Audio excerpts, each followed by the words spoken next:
Hi guys, now on this video that you are watching, we are going to tackle about the three hazard: the physical hazard, the chemical hazard, and the biological hazard.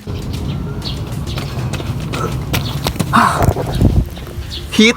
How can we avoid this? This is the physical hazard. How are we going to manage heat stress?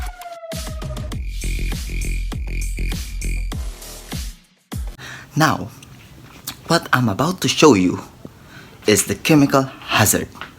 I am looking around on this house to see what kind of chemical hazards am I going to show you.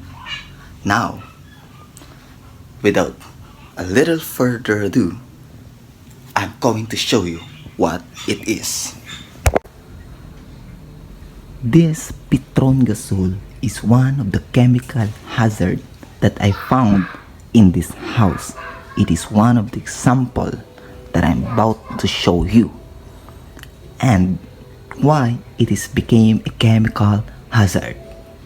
It turns out there are three properties, which is it is flammable, physical, and their ability undergo chemical reaction. So when we are exposed on this chemical, it has a varying effect on our body.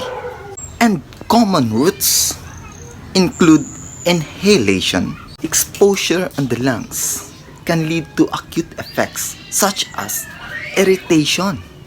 And did you know that it can lead also to chronic health effect? Just for example, for development occupational kagulat pa. For example, for development occupational asthma. Now, for the physical contact of this chemical hazard, it could be damage to our skin or our eyes. Now, how are we going to avoid this chemical hazard? First is that based on my research and studying of the chemical hazard, we could turn off the switch of the gasol after using it. And second, we could avoid those ignitions so that hindi siya makapagsimula ng apoy. Hindi po ba? So, hindi tayo masusunog at ang ating mga bahay. And for the second discussion of hazard is the biological hazard.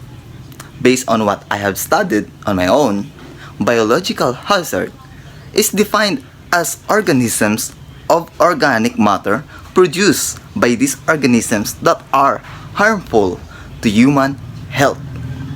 It has three health effects on the body, which is the infection, allergy, and third, poisoning. For infection, these include viruses and bacteria. And for the allergy, this include for the food we take in our body. And for the poisoning, these are caused by the organisms that lives in our house too, just like cockroaches, rodents, and other organisms that live in our house too.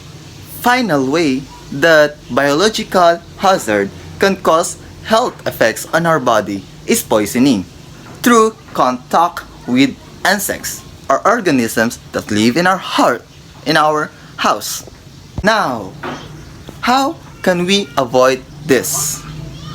First is we could follow the hierarchy of controls, or sterilization and disinfection in our house, so that those organisms that live in our house cannot affect our health, our everyday life. And third is the physical hazard. And now we are in the outside of our house. We could encounter the heat problem of the Philippines. This is the physical hazard.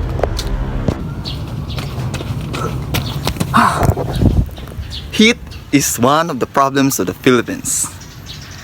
It can cause severe conditions such as heat stroke, confusion, or unconsciousness. And did you know that if the body can reach up to 40 degrees Celsius, cardiac arrests are potentially occur. Now, how are we going to manage heat stress? Based on what I have studied on my own, general advice for those work in hot conditions: maintain adequate hydration, avoid caffeine and alcohol, take regular breaks, and wear loose clothing. And that's all. Thank you for this notebook.